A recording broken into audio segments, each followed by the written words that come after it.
Assalamualaikum warahmatullahi wabarakatuh. Bismillahirrahmanirrahim. Innal hamdalillah wassalatu wassalamu ala Rasulillah wa ala alihi wa ashabihi wa mawalah. Wala haula wala quwwata illa billah. Wa man ittaba'a huda ila yaumil qiyamah, amma ba'du. Fa inna asdaqal hadithi kitabullah wa khairal huda huda Muhammadin sallallahu alaihi wasallam. Wa syarral umuri muhdatsatuha, fa inna kulla muhdatsatin bid'ah wa kulla bid'atin dhalalah wa kulla dhalalatin finnar. Ikhwani rahimani wa rahimakumullah. Patut kita panjatkan puji syukur kehadirat Allah Subhanahu wa taala, yang mana pada siang hari ini kita dipertemukan kembali oleh Allah Subhanahu wa taala di majlis yang mulia ini dalam rangka bermajlis taklim, yang mudah-mudahan dengan bermajlis taklim ini Allah mudahkan jalan kita menuju surga Allah Subhanahu wa taala, sebagaimana yang Rasulullah sallallahu alaihi wasallam pernah sabdakan, man salaka tariqan yaltamisu fi ilman sahalallahu lahu bi tariqan ilal jannah. Barang siapa menempuh jalan, di jalan tersebut dia mencari ilmu, Allah mudahkan jalan dia dengan sebab mencari ilmu tersebut jalan menuju surga Allah Subhanahu wa taala. Dan mudah-mudahan kehadiran kita di siang hari ini dimasukkan pula oleh Allah Subhanahu wa taala termasuk orang-orang yang selalu mensyukuri nikmat-nikmat Allah Subhanahu wa taala, di antaranya nikmat sehat dan waktu luang. Sebagaimana yang pernah disyaratkan oleh sabda Nabi Muhammad sallallahu alaihi wasallam, bahwasanya banyak orang yang melupakan nikmat tersebut. Di antaranya tadi nikmat sehat dan waktu luang. Beliau SAW pernah bersabda, nikmatani maubunun fi ma katsirun minan hasyati wal faru. Ada dua nikmat, yang dua nikmat tersebut banyak dilupakan manusia, yaitu nikmat sehat dan waktu luang. Dan juga kita harus mensyukuri nikmat harta. Di antaranya ketika kita nanti memasuki bulan Dzulhijjah, ketika kita berhari raya, maka dianjurkan untuk kita untuk berkurban. Maka dari itu sekali lagi kita tekankan agar kita berkurban, karena itu hukumnya sunnah muakkad, sunnah yang ditekankan bagi kaum muslimin yang mampu untuk berkurban. Bahkan tadi Pak Harjito kirim neng grup, termasuk di antara minimalis kurban, yakni sekitar hanya seharga 1 juta, sebagaimana yang kami simpulkan kemarin di Jatirogo maupun di rumah, minimal 1 juta sudah bisa berkurban. Karena apa? 1 juta dibelikan untuk kambing betina domba. Domba betina umur 6 bulan, mancek 7 bulan itu sudah bisa bagi orang yang belum punya duit. Tapi terutama bagi orang-orang yang duit, yogyanya tidak seperti itu. Itu hanya untuk orang-orang yang memang tidak mampu. Maka hadisnya itu, la tadbahu illa musinnatan. Janganlah kalian berkorban kecuali musinnah. Musinnah itu umur 1 tahun atau poel nih cara Jawa nggih. Musinnah, meskipun belum poel nek wis 1 tahun sudah boleh untuk kurban nggih. La tadbahu illa musinnatan nggih. Illa anta surah alaikum, kecuali jika kalian kesulitan mendapatkan musinnah atau tidak punya duit untuk mendapatkan musinnah nggih. Fatadbahu jadaatan, maka berkorbanlah dengan jadaah, yakni kambing yang berumur 6 bulan nggih. Ya, ini kambing muda, cara digampangno kambing muda sampai kambing dewasa. Kambing muda itu umur 6 bulan, kambing dewasa umur 1 tahun. Wa fi riwayatin ahli bahasa, kambing muda itu umur 1 tahun, kambing tua umur 2 bulan, sebagaimana yang kita simpulkan kemarin. Jadi la tadbahu illa musinnatan illa anta surah alaikum fatadbahu jadaatan minad du'ni, dari jenis domba. Jadi sebenarnya seandainya itu dipraktekkan untuk orang zaman sekarang ini, domba yang dimaksud juga domba yang ada di negara kita itu mayoritas mampu berkorban. Karena nek domba-domba sing nang Arab juga gak mampu, memang larang regane kono. Domba yang ada di sini nggih, maka mayoritas sebenarnya mampu berkorban. Apalagi orang-orang sing ngerokok iku nek gelem rokok iku setahun iku duit jatahe rokok disimpen iso korban. Saumpama rokok minimal wae rokok iku 10.000 sedina. Mergo wong rokok gak gelem prei. Rutin 10.000 jatahe rokok dilebokno kotak bendina. Mergo rokok kan gak gelem prei nggih. Rutin lho rokok niku, gak gelem prei. Saumpama 10.000 dilebokno kotak setiap hari. Iku rutin nggih. Iku saulan wis 300.000, setahun wis berarti 3.600.000 wis oleh wedhus berok wis puel. Oh, wedhus berok wis puel. Iku nek rokoke pira? 10.000. Nek rokoke umpama sedina 20.000 iso mbleh wedhus loro. Yo kan ngono iso mbleh wedhus loro. Mergo dhek rokok gak gelem prei. Wis umpama iku diterapno bio akeh wong anu nek wong sing gak sing rokok-rokoke gelem mreni rokoke utawa di separo ngono ae misale wong angel kadang mreni yo. Mung separone dhek biasa entek 20 dirit latihan prei misale dhisik misale latihan kan kadang wong butuh latihan karena kebiasaan yo. Sudah separo ngono sombene sudah kabeh ngono dadi iso sudah separo 10.000 ne sisa tuku wedhus biro nggih. Nah, itu banyak sekali nggih. Dan nanti apa itu dagingnya itu seyogyanya itu bagi yang menyembelih itu untuk memakan karena itu dianjurkan nggih. Di dalam Al-Qur'an itu fakulu, makanlah minha dari kurban nggih. Daging kurban disuruh makan. Mulane nek umpama Pak Harjito takok apik endi kurban sapi mbok karo wedhus. Pak Harjito nek kira-kira mangan iwak wedhus kok dene iku darah tinggi berarti dene apike kurban sapi. Perkara kira-kira dianjurno kongkon makan dene sing menyembelih iku. Jadi sebenarnya ulama berbeda pendapat antara apik endi kurban wedhus mbok kurban sapi.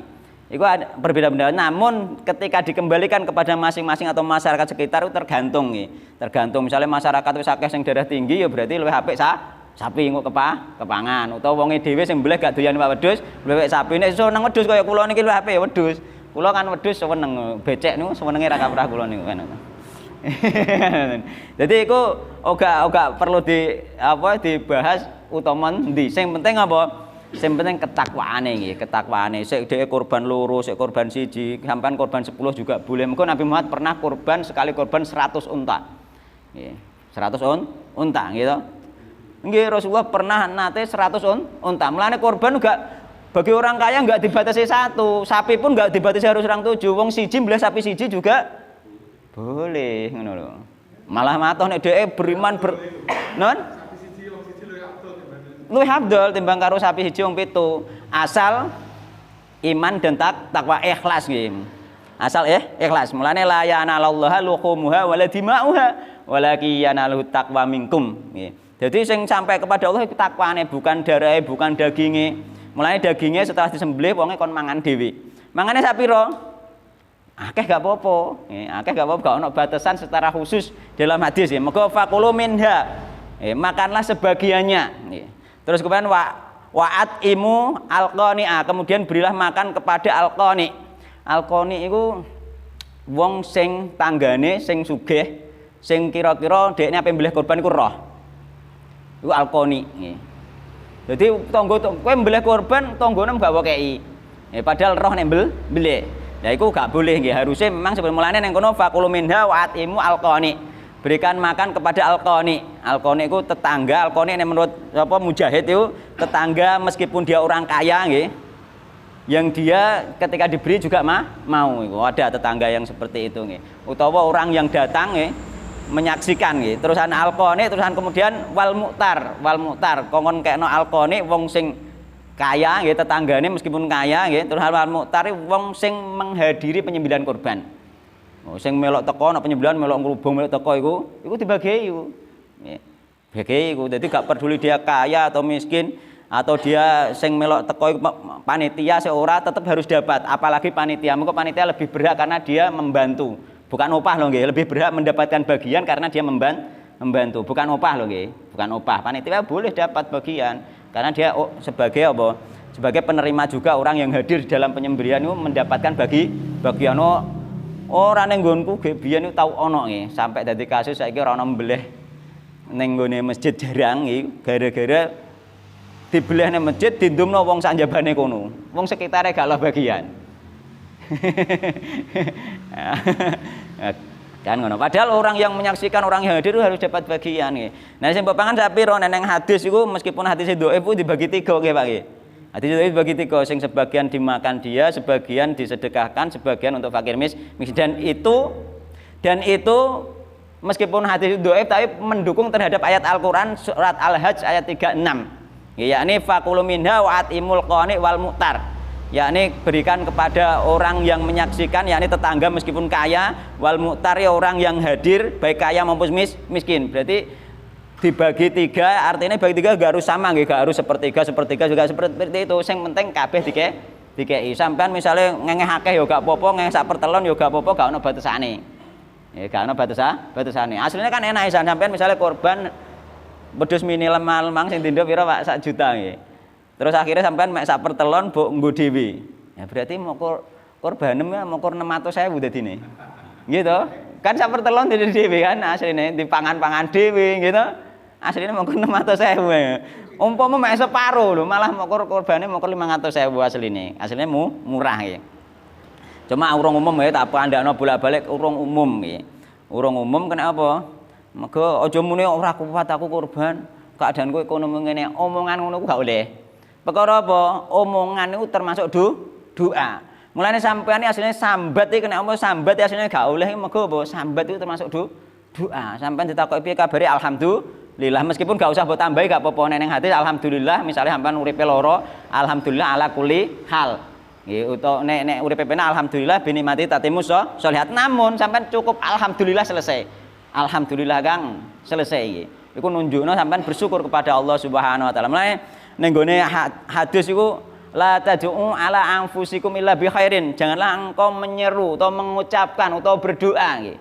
Janganlah engkau mengucapkan untuk diri kamu kecuali kebaikan. Alhamdulillah. Misalnya keadaan lara wong piye wis mari alhamdulillah. Lumayan, alhamdulillah sehat. Enggak apa-apa nggih. Moga wis kelar ning ndi misale. Iku termasuk doa nggih. La tad'u tunggale anak nggih. Anake mbok warai gak iso aja mbok rani goblok. Iku doa iku. Goblok mulane ana kasus ku anake iku nang akal diseneni mboke wis dong guys mben nang lunga ning ngono Mekah kono lho. Ngaji ning kono dikonono. Akhire keturutan malah dadi ulama di syekh di sana. Doa Pak karena itu. Maka bola tad'u ala anfusikum illa bi khairin fa innal malaikata yu'minuna ala ma taqulun. Sesungguhnya malaikat nih janganlah engkau mengucapkan untuk diri kalian kecuali kebaikan karena apa? Karena malaikat itu mengaminkan apa yang kamu ucapkan. Duh luar biasa. Mana awake kudu ngomongi apik-apik. Mulane wong ngomong elek dadine kok ya elek, wong ngomong apik dadine apik. Aku kudune dimpet pokoke ngomong elek dimpet harus selalu nek takoki keadaane alhamdulillah ojo lah ngene iki urip wis lara kabeh amin jare malaikat. Lara kabeh. Ono ati sing ngono lho. Iya, walah Kang ngene iki wis ajur ngene iki mang gak bathi bakul misale polangan misale ajur iki entek mboke amin jare malaikat. Piye jajal?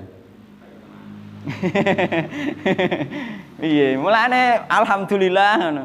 Mesyo kenapa ngono mesyo mau bakul polangan bakul ning pasar gak payu takoki piye kabare Kang gemang pasar alhamdulillah ora usah jelasno. Kenapa? Alhamdulillah dari sisi dia berangkat gak batilah oleh ganjaran. Nggih mboten. Oleh ganjaran dan malaikat amin. Oh, la tad'u ala anfusikum illa bi khairin fa innal malaikata yu'minuna ala ma taqulun. Ning gone riwayat hadilane la tad'u ala anfusikum wa la tad'u ala auladikum. Wa la tad'u ala amwalikum. Mulane nek dikabarno piye mobil kaya alhamdulillah ojo lah mobil wis gak gathuk bar tuku lang bobrok terus. Nah, nek alhamdulillah insyaallah bobrok-bobroke malah mari. Tapi nek walah bobrok terus Pak rugi lek tuku ajur iki tibake insyaallah malah ra mari-mari bobroke. Iku solusine gitu. Jadi kita itu harus memanage masalah ucapan nih. Mulane ucapan itu akan terkabulkan termasuk doa gitu. Mulane celukan beneng kan termasuk doa. Mulane wong sing jenenge apik biasane akhir hidupe utawa tengah perjalanan atau dari awal dia dadi wong apik ngono. Iku wis sunatu. Mergo dia terus selalu diceluk apik. Mulane awake dhewe gak ulang kayak julukan elek masalah ning kono. Ning gone kancane kan mboten angsal. Maring julukan elek iki. Nah, kemarin kita masih membahas bab khauf iki. Masalah upah orang yang menyembelih.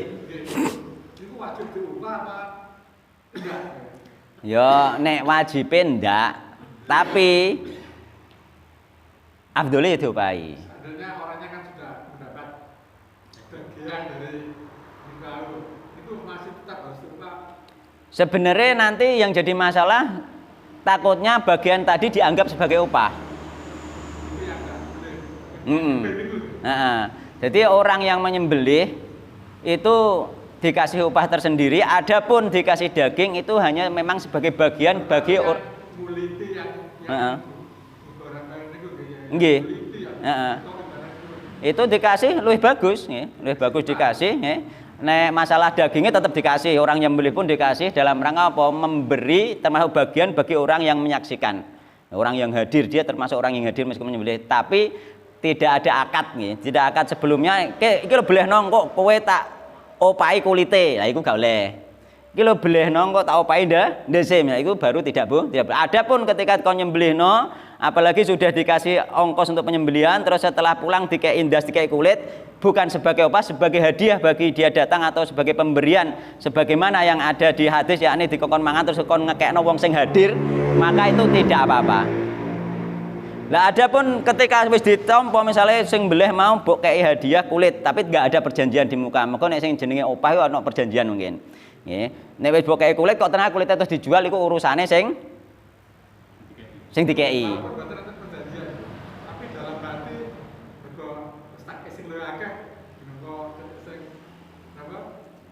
Ya hanya sebagai upah, sebagai orang membantu saja, bukan upah penyembelian ya. Membantu ya, ini misalnya termasuk panitia, tapi jangan diniati itu upah. Upahnya kayak dhewe bila perlu ya, kayak dhewe.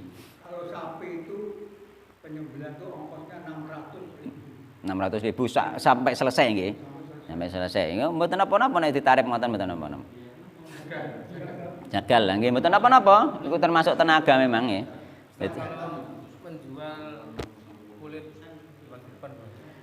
Hewan kurban kalau yang menjual baik kulit kepala maupun dagingnya, kalau yang menjual yang berkurban tidak boleh. Kalau panitia itu asal dia diberi nggih. Karena panitia itu kalau menjual tanpa izin yang berkurban tidak boleh. Artinya izinnya ini dibeli bukan sebagai wakil. Dia menjual bukan sebagai wakil. Yakni wis lah iku PPN maksudnya wis dikekno ya. Jadi yakni wis bagehno seseorang termasuk panitia maupun tidak nggih. Jadi dia cek panitia atau enggak orang yang berkorban wis iki kulite pek kowe, ndase pek kowe, sikile pek kowe misalnya, yang lainnya bagi terserah. Misalkan seperti itu. Orang yang dikasih ini menjual terserah untuk dirinya sendiri bukan untuk yang berkorban. Kalau inisiatif panitia untuk dijual untuk tambahan uang masjid. Dijual untuk tambahan uang masjid. Lah itu kan kembali kepada yang berkorban. Yang berkorban apakah sudah menyerahkan, artinya apa? Terserah panitia yakni untuk apa, tapi itu dibagikan dulu misalnya di bagian perorangan, misalnya panitia ini di bagian kulit sudah entah dijual terus dia ya wes iki hasil jualnya tak kayak masjid misalnya, itu urusan dia, tapi nek langsung untuk masjid ya tidak. Harusnya kan ngene, misalnya kulitnya kanggo sampean misalnya, terus sampean jual wes duitnya tak kayak masjid, itu kan enggak masalah. Karena wes HE sampean, berarti sampean duwe amal jarah ning masjid dari pemberian hasil kurban berupa kulit. Jadi boleh dijual. Tapi bukan yang berkurban dan bukan mewakili yang berkurban. Ngoten nggih? Tapi mewakili, misalnya aku kurban, kulitnya dolno, duwe mbok balekno ning aku. Lah iku mesti kowe sing ngadol ora aku lah, sampean mewakili maka iki haram. Di Karanglo itu dua itu semua dijual selama ini. Panitia nanya. Duitnya dienggo masjid. Ndak bisa karena itu harus dikasihkan orang ya, dikasihkan yang menerima baik dia orang kaya maupun orang miskin, wis dikekno dijual dienggo apa terserah ngeten nggih. Terserah karek akate nanti bagaimana nggih. Nggih. Jadi masalah menjual seperti itu nggih, termasuk opah juga seperti itu. Asal tidak diniati opah sebagai hadiah maka boleh. Wong boleh dihadiahi sempole misalnya ndak masalah, bukan opah.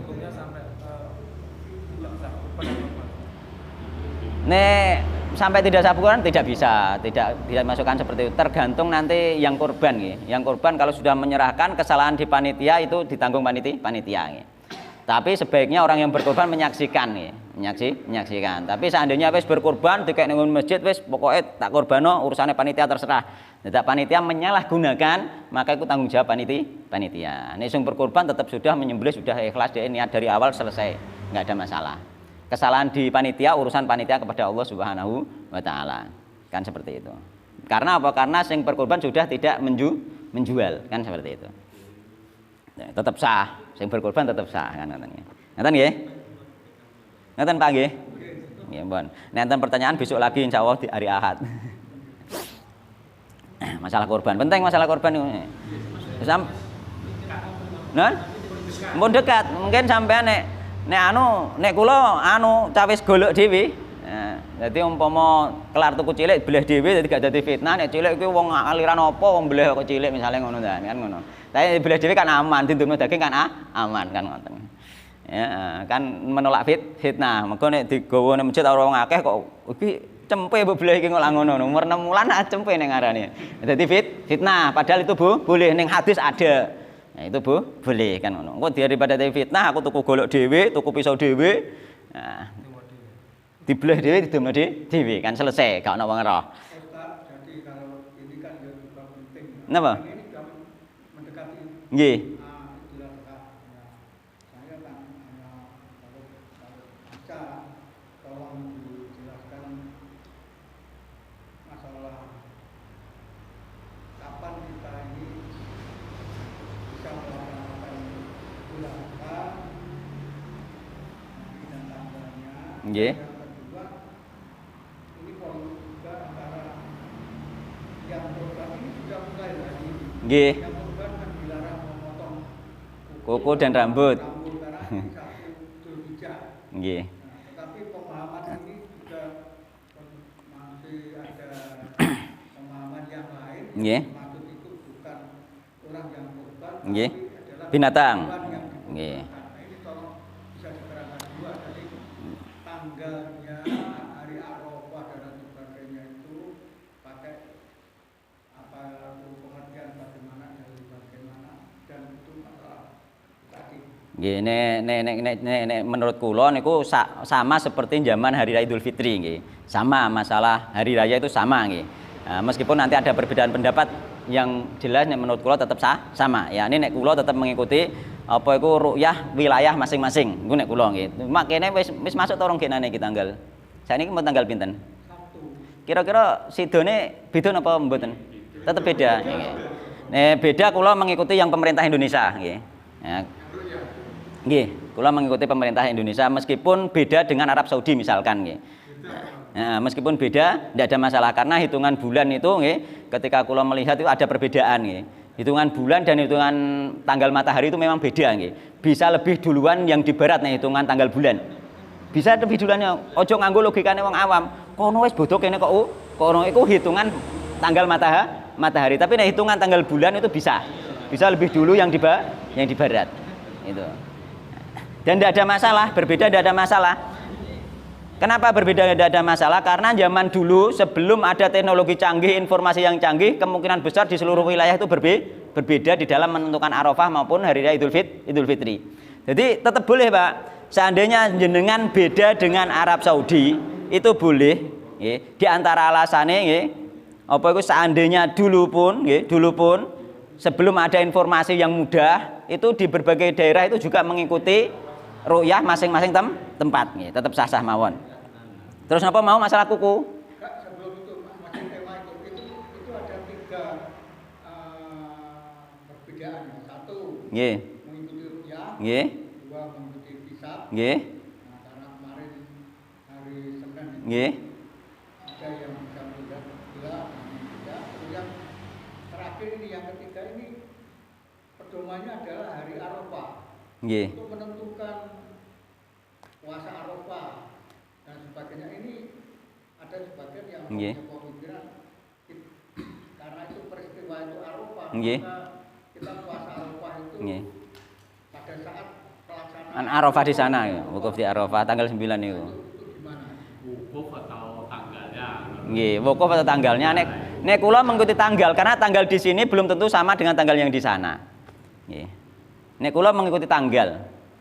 Tapi yang dikatakan puasa Arafah itu ada yang punya pendapat Nggih. itu bahwa itu karena peristiwanya itu peristiwa Arafah itu kapan? Ndak, peristiwa itu kan nggak sama nanti di seluruhnya. Kono wis peristiwa wis tanggale tapi kene kan durung. Kan ada begini yang naik haji waktu itu Nggih. Arafah Nggih. memang tidak dibolehkan puasa.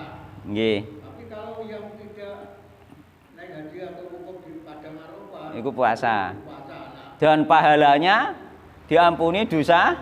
nah itu kan karena peristiwanya pada waktu wukuf itu. Nggih. Pengertiannya saat wukuf Nggih. itu. Jadi kalau yang nggak wukuf di sana puasa Arafah. Sehingga pertemuan puasa itu pada Wukufnya atau tanggalnya? peristiwa wukuf Nggih. ya. Nek menurut kula mboten masalah wukufe, masalah tanggal karena tanggal di seluruh belahan dunia itu nanti bisa berbeda nggih. Tanggale nggih. Mergo nanti ketika di suatu tempat nanti bisa jadi di Saudi itu tanggal 9, di tempat yang lain baru tanggal 8. Sehingga nanti puasanya jadi tanggal 8. Kan seperti itu nggih. Untuk menjelaskan lebih detail kula dereng siap nggih. Sulit untuk menjelaskan itu nggih karena apa itu untuk melihat ru'yah bulan dan ru'yah matahari itu memang beda. Nggih. Dan masalah apa itu tanggal itu bisa untuk bulan bisa lebih dahuluan yang sebelah barat. Kalau itu memang bisa diterima ya. Nggih. Kalau ru'yah. Nggih. Kenapa? Karena Komariah sama Samsiah ini berbeda. Nggih. Kalau Komariah ini bulan itu kan bukan di timur, Nggih. bukan di barat. Nggih. Sehingga Arab Saudi Duluan. lebih tahu untuk masuk. Nah, iya. Sedangkan negara kita yang timur belum. Lah, sehingga karena itu karena kita mengikuti tanggal nggih nek kula nggih sing paling kula kuwatake iku mengikuti tanggal niku berarti kita mengikuti tanggal yang di sini saja yakni tanggal 9. Karena hari rayanya kita juga mengikuti tanggal yakni tanggal 10 kan seperti itu. Ndak apa-apa nggih. Dan seandainya itu pun nanti salah nggak ada dosanya tetap kita dapat pahala sesuai hadis karena ijtihad itu diterima meskipun salah. Terus pertimbangan yang lain kita ini harus taat pada ulil amri. Itu gimana?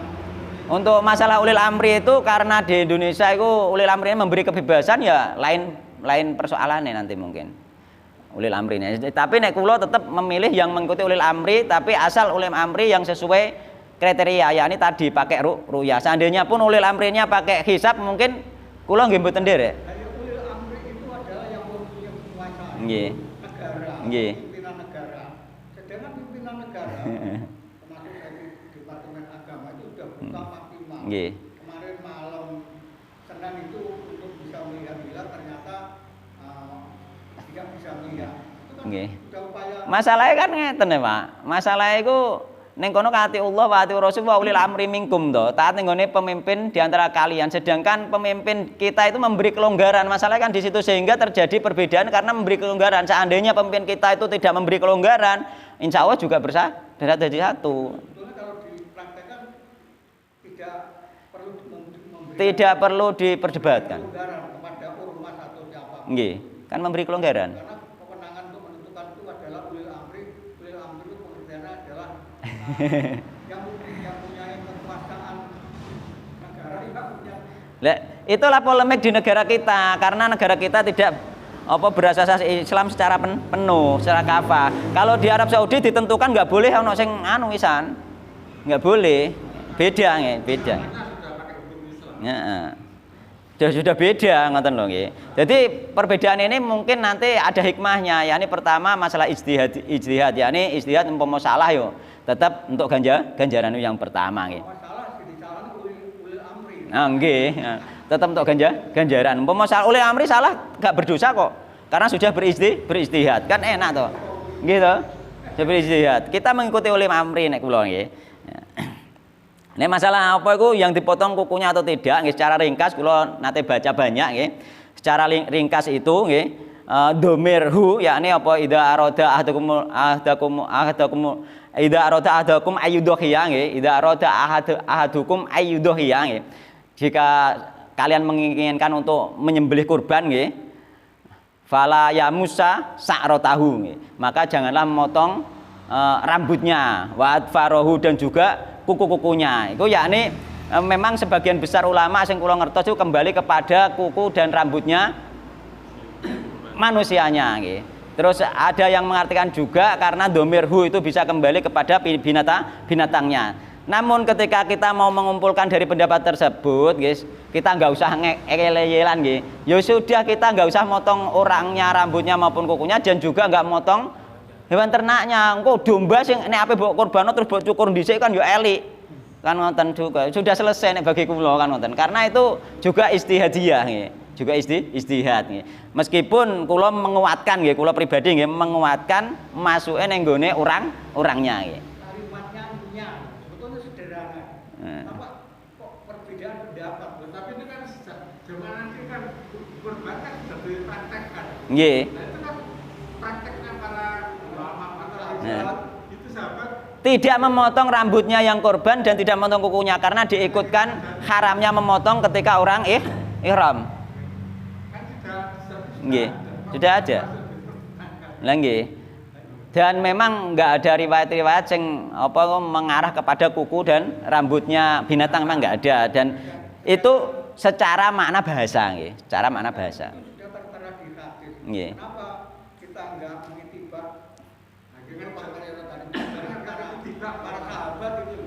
Lah itulah niscayanya memang ada perbedaan itu nih wong Nabi muni wastaftariku ummati ala talatin wasabina milah kok. Nggih. Ya, ketika kita mengarah kepada hadis-hadis yang lain, nggih, memang di situ hadis yang diarahkan kepada kuku dan rambutnya kambing itu karena memang ketika hadis itu membahas tentang sudah ada kambingnya kan seperti itu, sehingga mengarahnya ke situ. Namun di hadis-hadis yang lain ada yang penting dia ini duwe niat untuk berkorban kan seperti itu. Tapi kalau disimpulkan jumhur ulama pilih yang mana? Jumhur ulama yang memotong kuku dan rambutnya orang yang bukan hewannya. Nggih, yang berkorban. Tapi sampean gak usah repot-repot nek sampean sing penting nek ape korbane ora usah mbok kethoki ulune wis beres ngono. Ya wonge ya gak usah ngethoki wis beres. Iku menjamak jenenge. Nggih. Kalau ditanyai. Nggih. Nggih. Karena para ulama menjelaskan itu bahkan ditanya apakah keluarganya yang ikut dimasukkan dalam korban ikut memotong kukunya atau tidak kan seperti itu, sehingga indikasi dari pertanyaan dan jawaban para ulama memang kuku dan rambutnya orang yang berkorban. Ya? Nggih, kan kepala rumah tangga misalnya membelih kan keluarganya masuk kan seperti itu. Apakah keluarganya ikut? Nah, maka tidak, keluarganya tidak, enggak ikut, enggak. Karena yang berkorban suami. Ketika istrinya berkorban sendiri baru tidak memotong rambut dan kuku seperti itu. Ngoten nggih. Mohon kita bacakan hadis tentang takut nggih. Maka kita harus takut kepada Allah Subhanahu wa taala nggih. Ini kita harus takut, sehingga dengan takut tersebut kita beribadah mendekatkan diri kepada Allah Subhanahu wa taala. Namun tidak boleh hanya dengan mengandalkan takut saja, yakni harus takut, harap, roja, yakni, dan juga cinta, mahabbah. Mahabbah, karena seandainya kita logikakan misalnya kena apa kowe anak bojo mbok nafkahi terus, pasti ada rasa takut juga, ada rasa mahabbah juga, ada rasa khawatir juga. Nggih sampeyan. Mungkin nek gak tak nafkahi, kan ngoten. Takut njuk pegat kok kan ngono. Kan ngono di antarane iku, di antara contoh kita. Kenapa? Karena aku cinta. Ngono nek gak tak nafkahi, kan ngoten. Nggih to? Harap juga, berharap yakni ngono nek tak nafkahi dengan baik aku berharap dia juga mencintaiku, misalkan seperti itu. Anak-anakku juga mencintaiku. Mulane ning kono harus ada, enggak boleh takut saja, kepada Allah pun seperti itu nggih. Enggak harus takut saja, harus ada takut, harap dan cinta. Itu jadi satu nggih. Takut tok salah, harap tok salah nggih, kurang pas nggih. Terusan cinta tok juga kurang pas nggih. Cinta saja enggak mungkin, karena dia cinta itu sehingga dia takut ditinggalkan. Kan seperti itu. Nggih toh? Sampean cinta akhirnya takut ditinggalkan. Mulai ketika kita mencintai Allah, kita takut ditinggalkan oleh Allah Subhanahu wa taala, dan kita beribadah kepada Allah berharap agar Allah tidak meninggalkan kita. Kan mumet ya?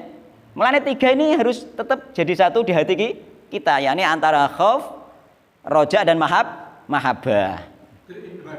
Nggih, harus itu. Memang seperti bulat-bulat seperti itu, ngoten lho. Mulane sing paling dhuwur imane wong iki beribadah karena cinta kepada Allah. Sebenarnya sama, semuanya harus ada cinta, takut dan harap. Seperti itu nggih. Semuanya harus ada, nggih. Ojo dibeda-beda no. Cinta beribadah karena takut, ojo, harus tiga, harus ada. Itulah yang tertinggi.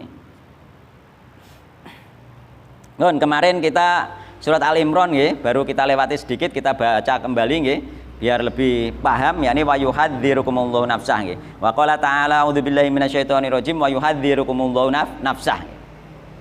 Al-Imran ayat 28 nih. Ali Imran ayat 28.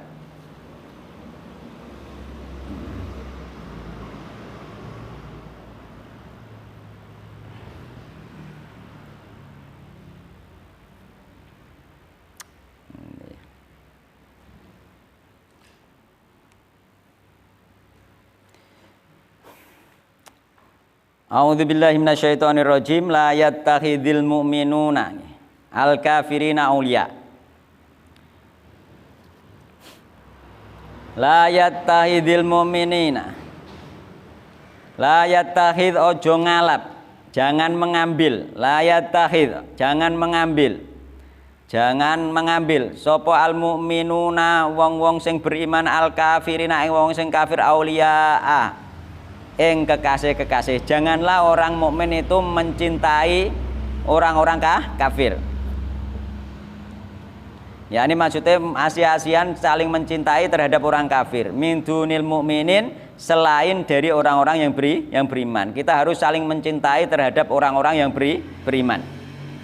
Wa may yaf'al wa man utai sapane wong iku yaf'al lamun agawe sapa man.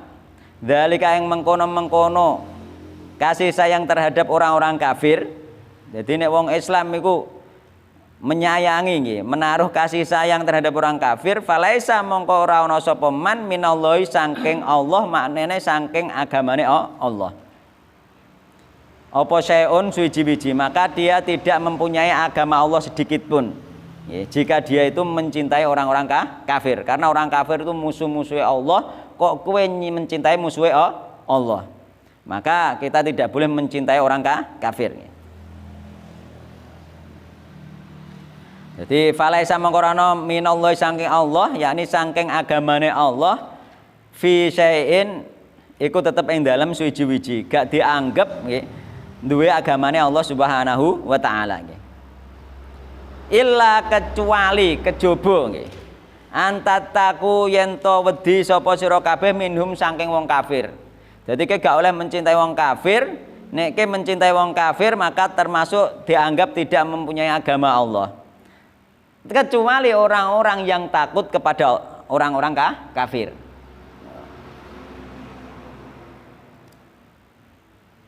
Tukotan kelawan wedi temenan. Sampean bener-bener wedi mbek wong kafir. Nek sampean tidak menunjukkan cinta terhadap orang kafir, sampean bakale kena madorot. Ngoten nggih. Bakale kena madorot.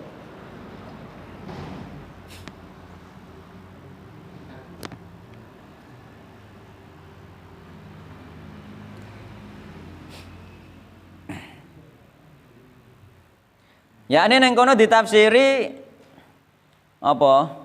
Ditafsiri falakum nggih, nek kowe memang wedi mbek wong kafir dengan takut tenanan nggih, ae takhafu makhafatan nggih, wedi dengan wedi sing tenanan, falakum mualatuhum. Maka boleh bagi kalian apa mualatuhum, kasih sayang ning gone wong kafir bil lisani, dengan lisan, dunal qalbi, selain hati. Ini tafsirannya ngoten nggih. Tafsirannya kita boleh mencintai orang kafir ketika kita takut terhadap orang kafir itu mencintai dengan lisan nggih, serta perbuatan nggih, bukan mencintai dari sisi hati. Padha wae misale kayak mandoroti sampean, misale sampean duwe dakwah sunnah. Misale duwe dakwah sunnah ning gone suatu desa ora ana sing kenal sunnah blas. Sampean yang ngetono sunah bakal dibenci wong, kan ngoten. Umpama sampean ora wedi misale, bisa jadi bojone sampean sing isek wedi mergo imane rong kuat. Sampean aja plang-pleng wae. Mergo apa? Nek sampean plang-pleng, bojone sampean iso njuk pegat, perkara dhewe wedi mbek masyarakat isekan.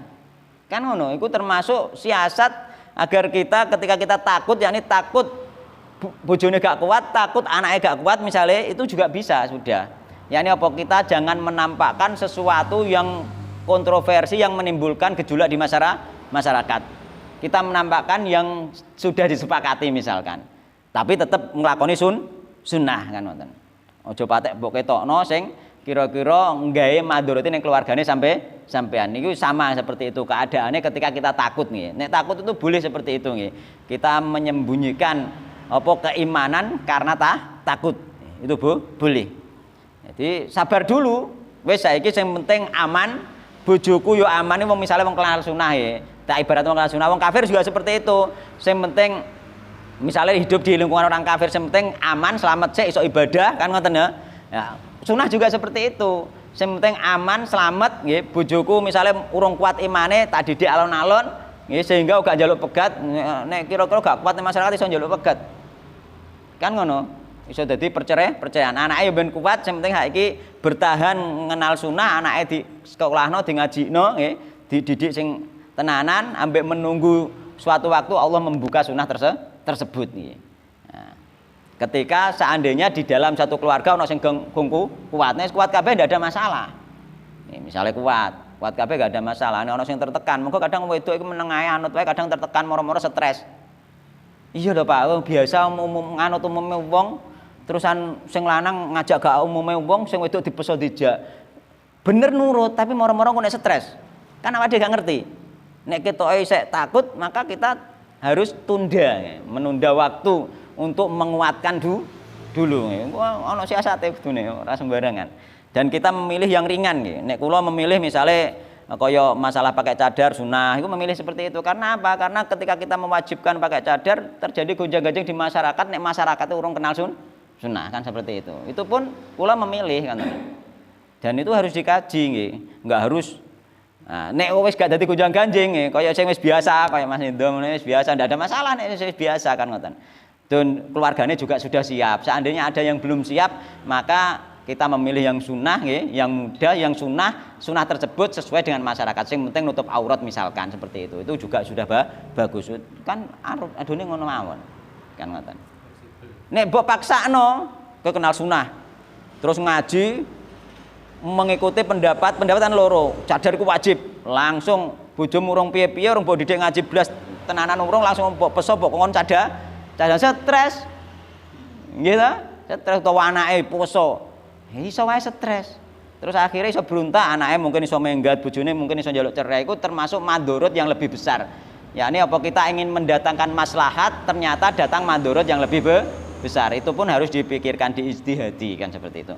Toh dengan kita misalnya wong sing terpaksa di tempat-tempat sing kira-kira kita tidak berjadar pun tidak berdosa karena sudah nutup aurat kan seperti itu kan. Itu loh. Nah, umpama sampean masuk lingkungan wong sing biasa bercadar, silahkan bercadar, tidak ada masalah dapat pahala kan seperti itu. Enggak ono efek madorot. Iso ngono dadi madorot iso. Madorot nek kowe mungkin gak piye-piye, anak bojom mungkin belum siap. Iku penting ngoten niku nggih, penting. Ora usah kita mengamalkan gak usah wah engko nek dawase kancaku piye, bojoku misalnya gak cadaran. Yo aja iku jenenge ibadah krana kanca kudu nek wis mamang mau iku sing ikhlas kan ngono. Ya wis kita jalani sesuai keimanan kita, kekuatan keluarga kita. Jalani aja terus. Yang penting bukan berbuat maksiat ngoten. Jangan paksakan.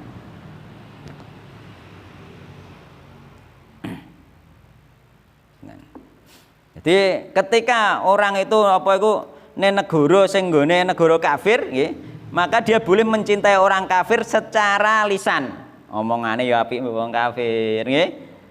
Sikape ya apik mbek wong kafir, seolah-olah mencintai orang kafir. Tujuannya apa? Ben selamat. Artinya keluargane gak diganggu, keluargane gak diteror, nggih. Terus akhirnya iso ibadah kan. Offan dengan orang kafir karena sepak bola. Itu namanya perantara menuju kemaksiatan, yakni menuju cinta secara hakiki, sehingga hukumnya ya tetap berdosa tapi dosanya dibawahi. Bahaya menjadi perantara. Nah, jadi gak usah di-fan. Wah, wong pinter lah wong kafir. Ngono wae. Nggih ta? Pinter lah wong kafir, sayange cah pinter lah wong kafir, gak usah di-fan. Karena apa? Ketika nge-fan itu yang nama cinta itu nanti berujung kepada meniru, mencontoh nggih. Dikhawatirkan seperti itu kan ngoten nggih. Karena cinta itu menuju kepada nanti mencontoh orang yang dicintai. Mergo efek cinta itu mengikuti. Nen? Nggih, akhirnya nek iku dilonggarno kok anak-anak sampean misalnya seneng toko sepak bola ndi seneng tok gawe wong akhire engko potonge melok anut ya to, gaya mlakune melok anut, mungkin gaya bicarane melok anut kan ngono akhire. Cinta itu menuntut mengikuti pada akhirnya. Cinta yang sejati itu memang seperti itu, mengikuti. Mulane ketika cinta Rasul kita mengikuti Rasul itu cinta yang namanya cinta. Nek gak ngono cinta bertepuk sebelah tangan, nek gak mengikuti kan. Cinta mengikuti.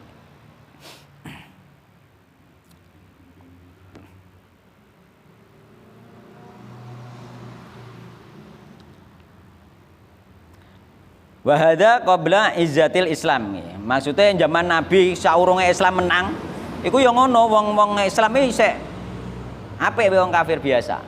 Tapi ketika wis menang, ya kudu dekne kudu hormat wong Islam kan ngono. Kudu tunduk. Dalam arti apa nek dekne gak gelem masuk Islam paling tidak membayar jizyah ya no. Bayar upeti paling tidak kan ngoten. Nek gak gelem diperangi ya. Gelem Islam utawa bayar upeti. Nek gak gelem Islam gak bayar upeti perang. Iku ketika Islam sudah menang. Zakat. Mboten lah nek upeti iku setoran kok nggone wong kafir ning nggone wong Islam. Setoran. Nah, ya upeti. Sebagai apa iku bukti dia tunduk kepada orang Islam, tapi gak masuk Islam. Mergo dikon masuk Islam, nek gak masuk Islam diperangi. Ya, nek kecuali dia bayar upeti gak sida diperang sing penting wis gelem bayar upeti. Yakni menunjukkan bahwa dia tunduk terhadap orang Islam. Iku nek Islamku kuat, tapi nek Islam gak kuat ya ngono mau. Kita ya wis ketok-etok apik, etok-etok tapi atine gak boleh. Iku masalah iman, atine tetep gak boleh.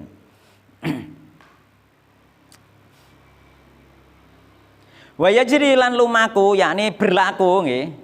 Fi man ing dalem wong wa yaman iku fi baladin ing dalam kota ing dalam negara laisa kawiyan nggih. Laisa ora ana sapa man iku kawiyan kuat fiha ing dalam negara mau. Nek iku apa iku apik secara keadaan dan secara ucapan tapi ora apik secara hati, itu berlaku kanggo wong sing ning negara dhek emang ning negara gak kuat. Dari sisi keislamannya, dia gak kuat menghadapi orang-orang kafir. Ning ahli bid'ah ya gak kuat menghadapi ahli bid'ah. Moko isine ahli bid'ah tok nek sampean nampakno resikone mungkin bisa diusir, gitu. Bisa diusir dan lain sebagainya. Mungkin bisa dimasa, bisa diusir. Napa? Kalau dirasani enggak apa-apa. Ya, sing penting sampean ndelok keadaane. Keadaan nek kowe gak apa-apa gak piye-piye mungkin nek bojomu sik rong kuat tahan dulu. Yang penting kita menampakkan kebaikan. Maka bojo anak keluarga itu tanggungan kita termasuk yang dipertimbangkan. Jangan sampai gara-gara keimanan kita yang kuat mereka stres. Kan ngoten nggih. Harus kita ayomi nggih. Jangan sampai karena kita kuat imane sehingga kita kuat apa-apaan masalah gak apa-apa tapi bojone anaknya stres. Jangan sampai itu mendatangkan mandorot yang besar. Harus penting itu. Nah, nek sampean pengen bener-bener menampakkan sunnah secara secara total, sampean hijrah kan seperti itu. Hijrah di tempat yang memang sudah kenal sunnah ngoten. Nek yuk harus nek masih di masyarakat umum harus banyak-banyak beristihad, yang penting tidak melakukan kemaksiatan. Kok ono model terpaksa, model takut itu ada, dan takut itu masing-masing orang beda, nggak harus sama nggih. Sampean ora takut, bojone takut. Bojone gak takut, sampean gak anake takut, kan itu juga masuk kategori takut. Ya ini sampean takut anake stres misalnya kan seperti itu. Akhirnya sampean takut juga, takut anake stres kan ngono. Mulane kaya kene nek ape mondokno anak ngono kae ya mulai dini dikandani terus ben ora dadak mungkin ning pondok iso dadi stres ini. Kok kaget. Tunggale ngono kuwi. Wa yuhadzirukumullahu nafsah. Wa yuhadziru lan meden-medeni sinten Allah kum ing sira kabeh. Wa yuhadziru lan meden-medeni kum ing sira kabeh sinten Allah nafsahu ing awak dhewe ne Allah. Ya ini ancaman, maksudnya awak dhewe ne Allah iku mengancam nggih. Untuk menyiksa nggih. Ayyadzuba alaikum in wallaitumuhum. Jadi Allah itu mengancam untuk menyiksa orang-orang yang mencintai orang-orang kafir, yakni tidak dimasukkan sebagai agamanya Allah Subhanahu wa taala. Kita harus takut seperti itu nggih. Takut-takuti Allah, yakni nek sampean mencintai orang kafir lahir dan batin, maka tidak termasuk orang Islam. Secara hakikat tidak termasuk orang Islam, meskipun secara syariat sampean ketok Islam. Iku medeni Allah nek ora termasuk orang Islam ning kene mau falaisa minallahi fi syai'in mau nek gak termasuk orang Islam berarti mendapatkan adab dari Allah Subhanahu wa taala. Maka takutlah mendapatkan adab dari Allah dikarenakan mencintai orang-orang kafir secara lahir dan batin. Intinya seperti itu. Aslinya Allah itu memang menanamkan ya kepada orang Islam benci kepada orang kafir. Orang kafir pun benci kepada orang Islam. Wah, apik kuwi etok-etok padha wae ngono lho. Cuma kenapa kita toleransi? Memang itu toleransi secara zahir saja ngono lho. Secara batin enggak boleh kita suka sayang, enggak boleh. Ancamannya apa? Tidak termasuk agama Islam secara hakikat. Ora kaprah lho. Ora. Nah ini umpama keluargane ana sing non Islam, cinta kita mencintainya dalam mencintai sebagai keluarga, terus jangan sampai dia tidak Islam. Kita cintai agar kita doakan agar supaya masuk Islam, kan seperti itu, bukan mencintai orang kafirnya. Kan seperti itu. Nah, ketika kita mencintai keluarga kita ana sing gak Islam, ya aku mau cara mencintainya diarahkan ben piye isite mlebu Islam.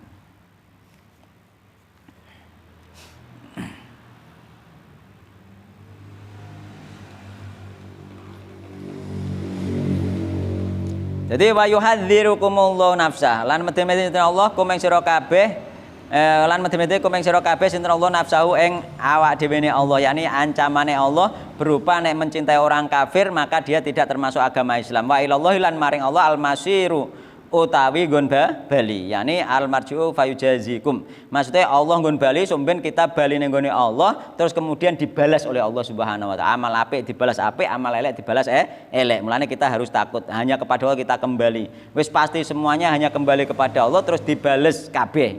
Amal elek dibales elek, amal apik dibales apik.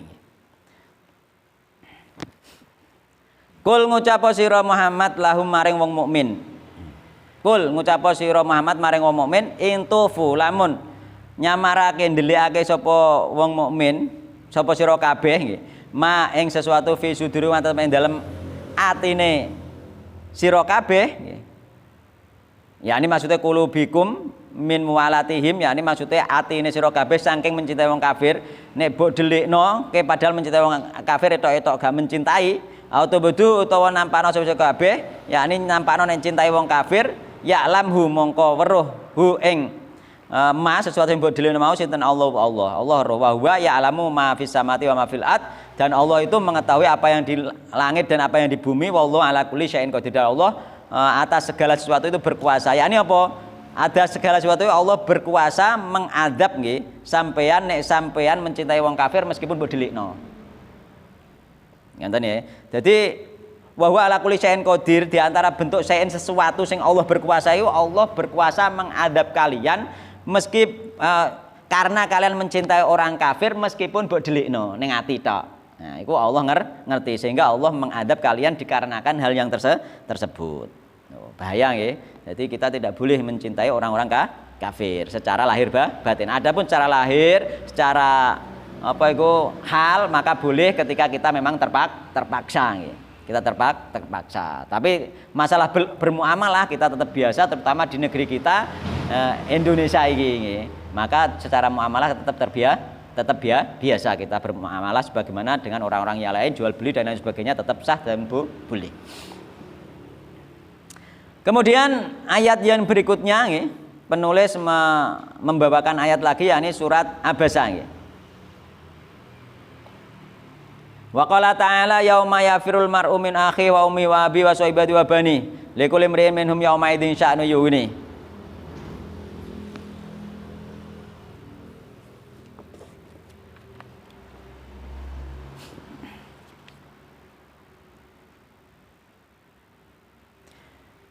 Jadi ayat saurunge faida ja'atis sakhah. Faida mongko ing dalem malaikat jaat teka apa as-sakhah tiupan kang kaping pindho.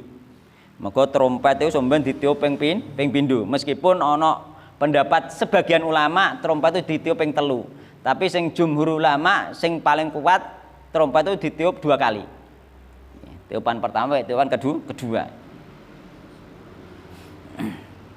Fa idza ja'atis sakhah. Fa idza mongko indal malaikat ja'a teko. Sapa sakhah peniup kang kaping pindho, tiupan trompet nggih. Sangkakala ngoten niku, sangkakala. Yauma yaiku rupane yafirru mlayu sapa almar'u awawan min akhi saking dulure. Jadi tiupan kedua itu tiupan ketika kita dibangkitkan. Ya, tiupan pertama itu dimatikan, tiupan kedua dibangkitkan.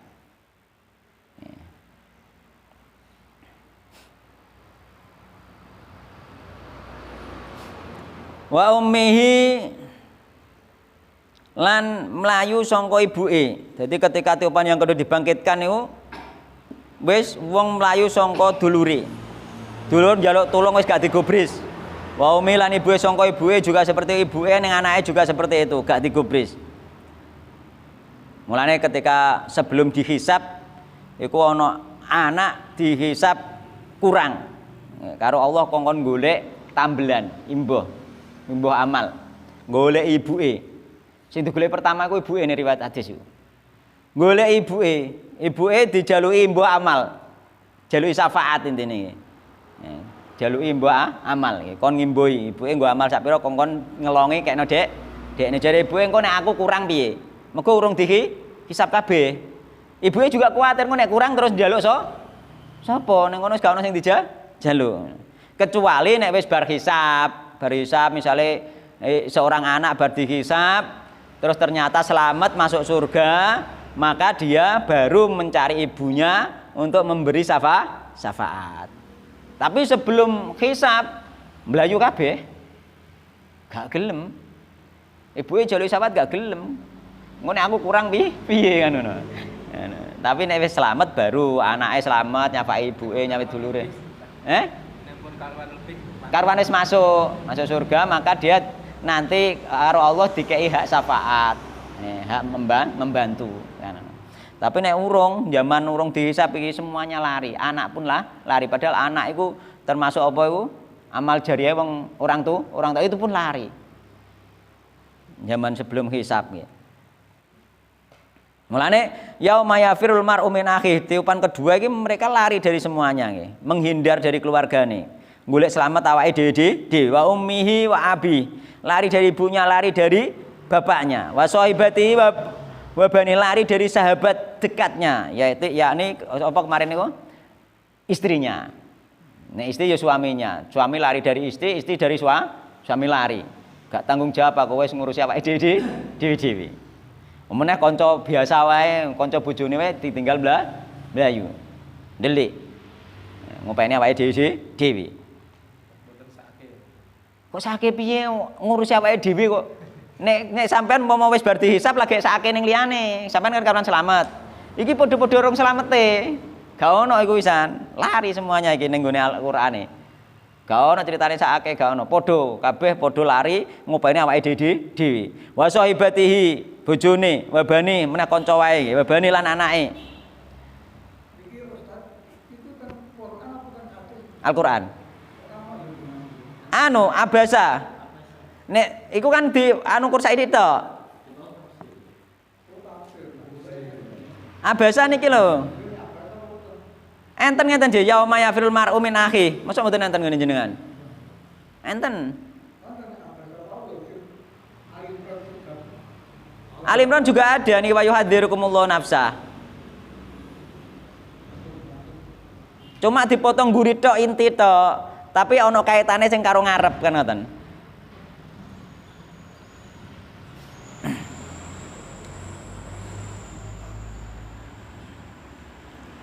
Terus wasobeti wabani anake juga lari dari anake.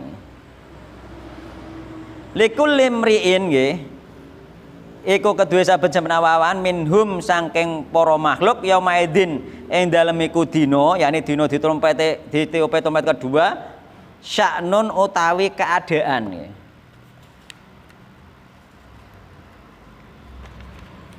Yuni kang nyibukake, mereka sibuk nggih. yu ini kang nyibukake apa keadaan ing wong mau, ing imri. Jadi dia sibuk ngurusi keadaane dewi-dewi. Mereka ketungkul nggih, ya istagholak kullul wahidin binafsihi. Maksudnya dia ketungkul nggih. Apa iku sibuk ngurusi awak dewi-dewi, setiap seseorang ngurusi awak dewi-dewi. Terus kemudian wujuhun. Ning gone dina iku ya wujuhun utahi wajah-wajah yaumaidin ing dalem iku dina musfiratun iku kang padang. Jadi ana wajah sing padang. Padange piye? Uga padang kok srenge gak mundiatun mundiah. Padange kaya padang bulan. Nah, padang adem. Padang adem. Nek srenge padang kan sifatnya panas. Nek bulan padang sifatnya adem. Jadi ana wong ku sing rupane putih, raine bercahaya. Di antarane umat Muhammad yang paling bercahaya perkara bekas air wudu. Oh, luar biasa ya, bercahaya sok mben. Dhahikatun kang guyu mustabsyiratun kang bunga-bunga. Padahal itu ya ana wong sing bunga. Nggih. Mereka siapa? Orang-orang yang beriman. Imane sempurna, maka dia termasuk karo Allah dikei wajah-wajah yang berseri, wajahnya mau bercahaya. Wa wujuhi yaumaidin 'alaiha ghabarah. Wa wujuhin lan utahe wajah-wajah yaumaidin ing dalem iku dina 'alaiha iku ing atase wajah-wajah ghabaratun penuh debu. Tarhaquha nggih. Nungkepi nggih. Apa debuha ing wajah, wajahe penuh debu. Kotarotun nggih. Kang peteng nggih. Peteng iku dulmatun, peteng sawadun ireng, dadi peteng. Ulaika humul kafaratul fajarah. Dadi wong sing peteng raine mau wong-wong sing kafir, sing durhaka ning gone Allah Subhanahu wa taala. Dadi sampeyan ana sing raine peteng, ana sing gamlane ketika kita kufur nggih, termasuk kafir nggih. Terusan apa iku durhaka kepada Allah iso ae sampeyan raine peteng. Tapi nek orang-orang yang sedinane wudu minimal ping 5 insyaallah padang. Ciri-cirine kira-kira padang raine besok di akhirat. Nah, ini kita harus takut nih, termasuk peringatan dari Allah agar kita takut nih kepada Allah Subhanahu wa taala, jangan sampai kita tidak selamat di hari hisab tersebut nih. Jangan sampai kita tidak selamat nih. Karena apa saking wedine melayu sangka anak-anake dan semua sahabat, kerabat semuanya kita lari karena saking takutnya pada hari itu.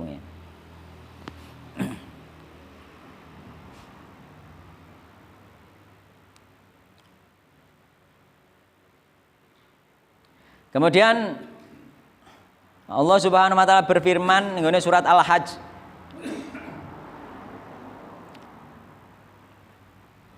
Al-Hajj nggih. Ya termasuk mau ngendum daging kewan dibagi telu mang ana ning surat Al-Hajj Pak jenengan catet nggih. Dadi ngandum daging kewan dadi telu mau ning gone surat Al-Hajj ayat 36. Engko digolekne tafsire nggih. Jadi penafsiran ana sing Nasim Mujahid ana Ikrimah menafsirkan tentang ayat itu. Tentang membagi makanan kepada 3 bagian mau. Makanannya apa jenenge? Daging kurban mau. Al-Hajj nggih. Al-Hajj iki Al-Hajj ayat 1 sampai 2 nggih.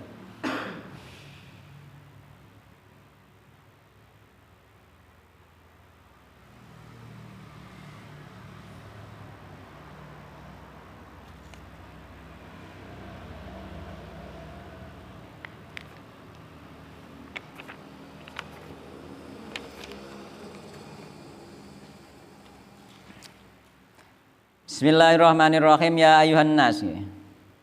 Enten Pak niki. Ya ayuhan nas, panjang irduane. Ya ayuhan nas eling-eling menungso. Ya menungso kabeh nggih, sik wong Mekah sing saliyane Mekah, wong sak donya maksude. Ittaqu wedya sapa sira kabeh rabbakum ing robe sira kabeh. Kita disuruh takut kepada Allah nggih. Nek takut resikone apa? Akibat dari takut yakni apa? Takut ning gone siksane Allah berarti kita harus mentaati Allah Subhanahu wa taala nggih. Mulane ning kene aiqabahu bi antuti'uhu nggih. Dadi ittaqu wedya sira kabeh rabbakum sira kabeh maksude wedi sangka siksane Allah. siksane Allah baik ning dunya sampai akhirat, terutama dimulai dari nanti hari kiamat. Bi antuti kelawan yen to taat sapa kita ing Allah Subhanahu wa taala. Jadi kita nek takut bener-bener bertakwa, yakni takut pada Allah, berarti kita harus taat kepada Allah Subhanahu wa taala. Inna zalzalata saati, saat temene gonjang ganjinge dina kiamat.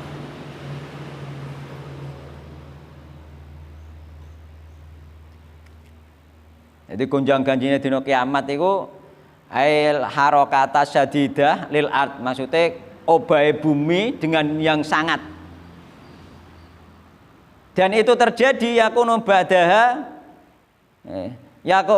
allati yakunu badaha nggih. Alati kang yakun ana iku badaha ing dalam sakwuse gonjang ganjing mau apa tulu syamsi min maghribiha, metune srengenge sangka barat. Jadi bumi berguncang terus metu srengenge ke barat.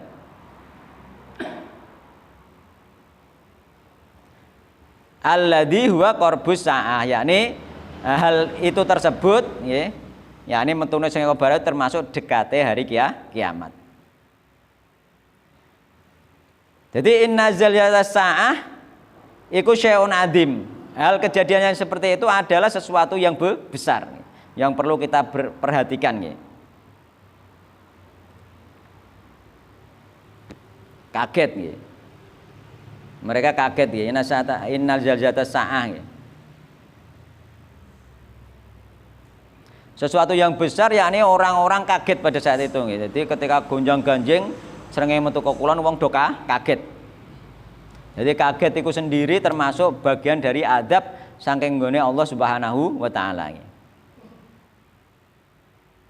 Insyaallah kita enggak ngunangi wong sing Islam. Mulane kaget perkara tekone dina kiamat iku nunjukno apa? Adab saking Allah Subhanahu wa taala. Mergo sing ngunangi dina kiamat iku wong-wong sing musyrik. Wong sing musyrik, wong iman gak ngunangi. Saurunge wis ketekanan apa angin rahmat, kena angin rahmat do mati kabeh wong iman. Jadi orang ngunangi iki pisan. Orang yang beriman gak ngunangi. Aman wong sing iman, gak ngunangi dina kuwi. Mulane takutlah kita jangan sampai menjadi orang kafir. Dan anak turun kita jangan sampai jadi orang kafir.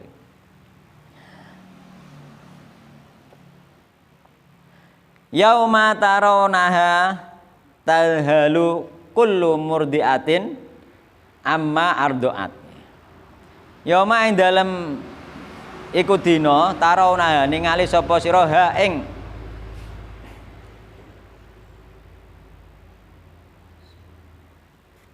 rujukane ndi ing gonjang-ganjing zalzalah nggih.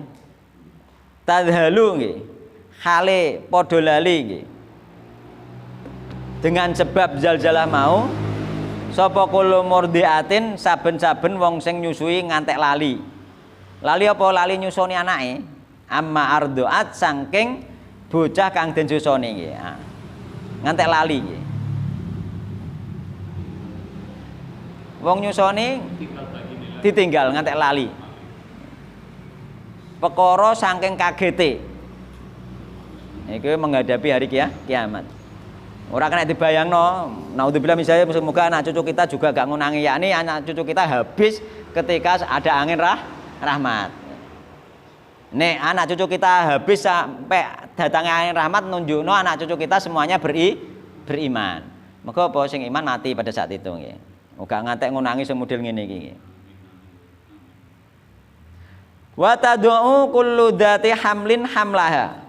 Lan nglahirake saking kagete nggih. Sapa kullu dzati hamlin wong sing hamil hamlaha ing kahamilane mang. Hamile sampai lahir. Cara mono nek hamile rong tuwek keguguran sampean. Sampai metu nggih, metu dhewe ngene apa jenenge?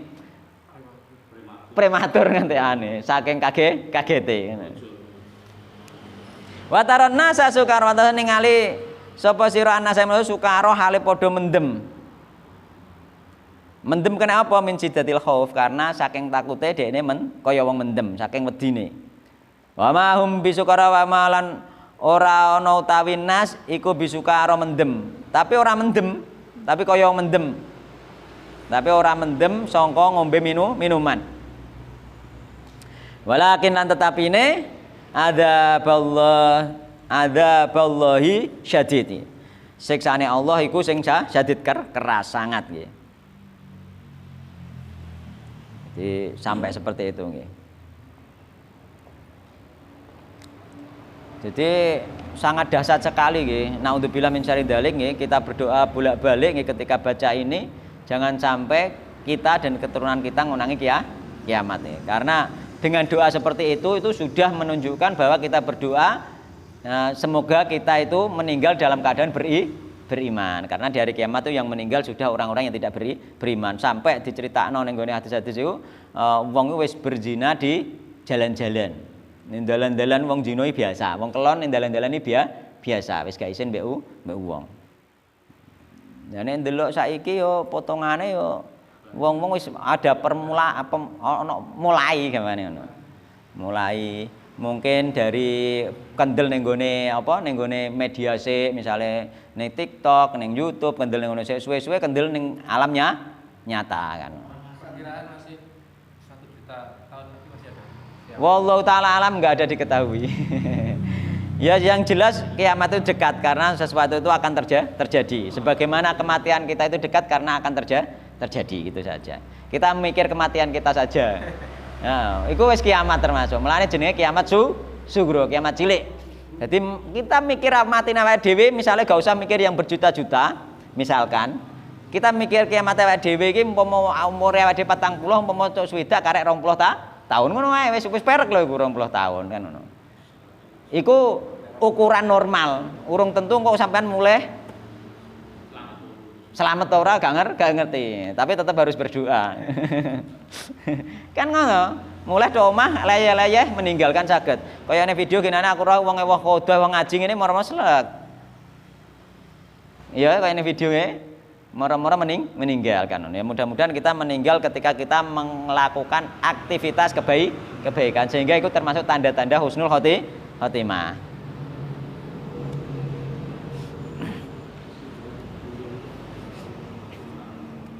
Tok ndi mang?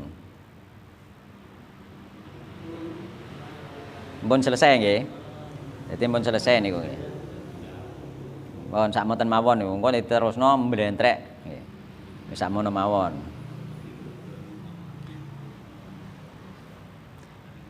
Wa qala ta'ala lan ngendika sinten Allah ta'ala liman khafa maqama rabbi jannatan. Iki surat Ar-Rahman.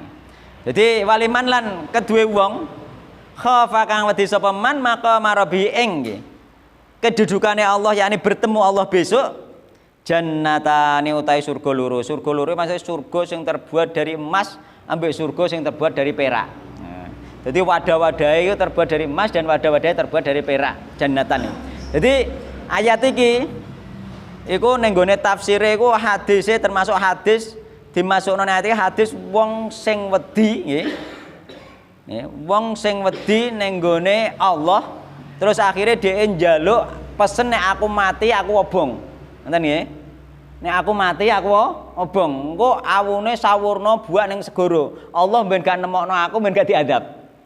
Mengko dhewe sang rumangsa berbuat dosa. Rumangsa berbuat dosa, dhewe wedi nek mati kira-kira diadab Allah, dhewe pesen ning gone sing urip aku nek mati obong, awune kok buak ning gone segara. Ben Allah gak iso ngadab aku. Akhirnya jelang sehari atau 2 hari dia bertobat, terus kemudian meninggal, terus dia masuk surga. Karena apa? Karena dia takut kepada Allah Subhanahu wa ta'ala. Karena takutnya dia diadab Allah membuat dia masuk surga. Jadi wong iki akhirnya bertobat, sehari atau 2 hari dia bertobat terus meninggal, terus karo Allah dimasukkan surga. Kenapa? Karena dia takut kepada Allah. Jadi di antara jalan menuju surga itu di antaranya takut kepada Allah meskipun dia mengekspresikannya awalnya salah. Aku wedi diadab, aku kok obong wae nek mati. Engko awune buakne segara, engko terus akhirnya Allah ben gak sida ngadep aku kan ngono. Ternyata salah sehingga dia bertobat sehari 2 hari itu bertobat terus kemudian dia meninggal terus karo Allah dimasukkan surga disebabkan rasa takutnya kepada Allah Subhanahu wa ta'ala. Sing penting iki lho gak nyontoh kon ngobong mboten. Sing penting iki disebabkan dia masuk surgane Allah disebabkan rasa takutnya terhadap adab Allah Subhanahu wa ta'ala padahal dia banyak dosa. Kan seperti itu. Ada 2 surga Dua surga ini dua surga yang di surga itu nanti dua jenis surga, yakni surga yang wadah-wadahnya terbuat dari perak dan surga yang wadah-wadahnya terbuat dari emas. Nggih, ada riwayat hadisnya niku nggih. Bahkan dua surga dan ada dua surga lagi, yakni 4 surga nantinya. Sama-sama dua-duanya itu yang satu surga itu wadahnya terbuat dari perak dan terbuat dari emas. Itu ditafsir seperti itu nggih. Kenapa, Pak? Aduh. Oleh dua surga ngono. Ya sampean adae ya perak ya emas kan ngono. Allah taala alam nggih. Dan juga nggih, hadis ini diceritakan juga ning nggone ayat iki, kemudian Rasulullah SAW menceritakan tentang orang yang takut itu nanti dimasukkan surga oleh Allah Subhanahu wa taala ketika dia benar-benar dari rasa dalam jiwa takut. Kemudian sahabat Abu Darda takok, wa in zana wa in saroko. Wahai Rasulullah, apakah tetap masuk surga meskipun dia berzina, meskipun dia mencuri? No. Terusan Rasulullah bersabda lagi bahwa orang itu akan masuk surga walaupun berzina dan mencuri. Takoke ngono terus Abu Darda. Kemudian Rasulullah menjawab, wa in raghima anfu Abu Darda nggih. Walaupun nggih hidungnya Abu Darda itu gerumpung, yakni yo tetap mlebu surga pada akhirnya. Artinya wong itu meskipun dia berzina, meskipun dia mencuri, asal dia beriman kepada Allah dan mempunyai rasa takut kepada Allah, hasil akhirnya pasti dimasukkan surga oleh Allah Subhanahu wa taala, seperti itu. Adapun ancaman berzina, ancaman mencuri urusan lain, yang penting butuhnya masuk surga, kan ngoten nggih. Ancamannya yo ancaman berzina yo siksaannya yo luar biasa, ancaman mencuri siksaannya juga luar biasa. Namun meskipun berzina, meskipun mencuri, kalau dia nggih takut bertemu kepada Allah, takut diadab Allah, hasil akhirnya karena Allah Maha Penyayang tetap nanti dimasukkan surga Allah Subhanahu wa taala. Apakah diampuni langsung atau diadab dulu itu urusan Allah Subhanahu wa taala. Ampun sampun-sampun mawon nggih. Nah, pertemuan kali ini tadi Ustaz menyampaikan ayat bahwasanya nanti pada hari akhir itu kita tidak bisa seseorang tidak akan bisa menolong. nggih. Ayah tidak bisa menolong. Nggih. Ini ada sebagian kelompok dengan ayat ini bahwasanya kita ini mau mempertanggungjawabkan apa yang kita kerjakan. Nggih. Dan dia menunjuk bahwa ini membuktikan bahwa memang nanti itu tidak ada syafaat. Nah. Ini si beliau itu di sini gimana? Karena yang dibaca dan yang dipahami hanya satu ayat ini saja. Seandainya dikaitkan dengan ayat yang lain dan hadis-hadis yang lain, maka orang-orang yang sudah nampak nyata selamat di sana, orang-orang yang sudah dihisab dan selamat di sana nanti diberi hak untuk syafaat oleh Allah Subhanahu wa taala. Maka untuk memahami satu ayat itu harus dikait-kaitkan dengan ayat-ayat yang lain. Sebagaimana kita memahami hadis harus dikait-kaitkan dengan ayat yang lain sehingga kita mempunyai pemahaman yang mendekati kebenaran. Nonton nggih? Pemahaman yang mendekati kebenaran, yakni kebenaran yang benar ini, yakni ketika orang-orang yang tadi tidak bisa menolong anaknya, dia menolong ibunya, ketika dia sudah diselamatkan oleh Allah, ternyata dia selamat dan ternyata dia mendapatkan surga dan ternyata dia mulia di sisi Allah, maka nanti orang-orang yang beriman ini diberi hak syafaat oleh Allah Subhanahu wa taala untuk memberi syafaat keluarganya. Anak nanti bisa memberi syafaat orang tua.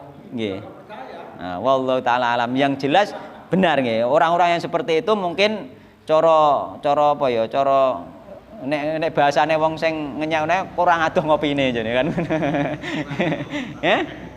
Kurang adoh ngopine kan ngono. Wallahu taala alam nggih. Subhanakallahumma bihamdika asyhadu an la ilaha illa anta astaghfiruka wa atubu ilaik. Wassalamualaikum warahmatullahi wabarakatuh.